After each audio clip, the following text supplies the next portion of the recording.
హన్మకొండ భీమారంలో విషాదం జరిగింది. Current shock తో తండ్రి కొడుకు మృతి చెందారు. కుమారుడి వివాహమైన 4 రోజులకే ఈ దుర్ఘటన జరగడంతో కుటుంబంలో విషాద ఛాయలు అలుముకున్నాయి.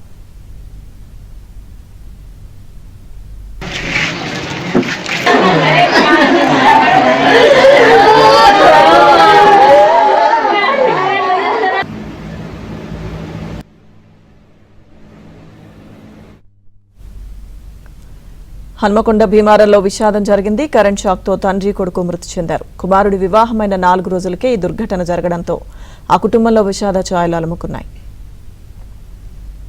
పూర్తి సమాచారం మా ప్రతినిధి నవీన్ అందిస్తారు. నవీన్. లక్ష్మీ దుర్గా, ఈ హన్మకొండ భీమారం జమ్మి సెంటర్ సంబంధించి ఒక పెళ్లింట విషాదం చోటు చేసుకుంది. ఇదే గ్రామానికి సంబంధించినటువంటి ఉప్పు సాంబయ్య ఈ నెల 26వ తారీఖునే మొన్ననే ఆయన కొడుకు శరత్ కుమార్ పెళ్లి చేశారు. 4 రోజులే అవుతుంది. అయితే ఆ పెళ్లికి సంబంధించినటువంటి సామాన్లు, ఫ్లెక్సీలు అయితేనేమి, ఇతర వైర్లు, విద్యుత్ కు సంబంధించిన లైటింగ్ వైర్స్ కూడా అన్ని సెట్ చేసేందుకు నిన్న ఈవినింగ్ సాయంకాలం పూట వాతావరణం మబ్బుగా ఉండడంతో చిన్న చిరుజల్లులు పడుతుండడంతో వాటినన్నింటినీ సెట్ చేద్దామని మొదట తండ్రి ఉప్పు సాంబయ్య ఇంటిపై మిద్దెపైకి ఎక్కారు.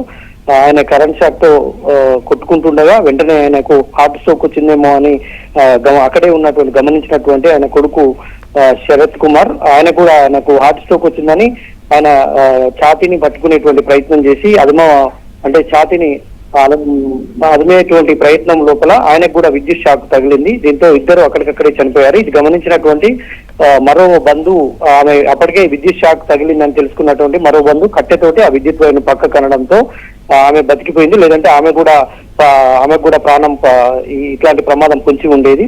అది ఘటన స్థానికంగా ఒక విషాదాన్ని నింపింది. 26వ తారీఖునే కేవలం ఆయన పెళ్ళయి నిన్నటికి 4 రోజులు మాత్రమే అవుతుంది. ఇంకా బంధువులు కూడా పూర్తిగా ఇళ్లకు చేరుకున్నటువంటి పరిస్థితి. ఇట్లాంటి సమయంలోనే ఇద్దరు తండ్రి కొడుకు మృతి చెందడంతో తీవ్రమైనటువంటి విషాదం ఆ కుటుంబంలో రేపింది. విద్యుత్ అఘాతానికి ఇద్దరు తండ్రి కొడుకు మృత్యువాత పడడం అనేటువంటి స్థానికంగా విషాదం నింపింది. ఇప్పుడే బంధువులంతా కూడా ఆయన ఎంజిఎం లో నుంచి నిన్న సాయంత్రమే ఆయన మృతదేహాన్ని ఇద్దరు మృతదేహాలను ఎంజిఎం తరలించారు. పోస్ట్ మార్టం నిమిత్తం కొద్దిసేపు క్రితమే భీమారం తీసుకొచ్చారు. ఇప్పుడు చివరి కార్యక్రమాలు జరుగుతూ ఉన్నాయి. బంధువులు, కుటుంబ సభ్యులంతా కూడా వచ్చి నిన్నగాక మొన్ననే 26వ తారీఖున పెళ్ళయింది. ఆ బంధువులంతా కూడా మళ్ళీ ఇట్లాంటి కార్యక్రమానికి హాజరు కావడం అనేటువంటిది తీవ్రంగా విషాదంగా నెలకొంది. అంతా బంధువులంతా కన్నీరు మున్నీరుగా విలపిస్తున్నటువంటి పరిస్థితి కనిపిస్తుంది. Lakshmi. Okay Naveen, thank you.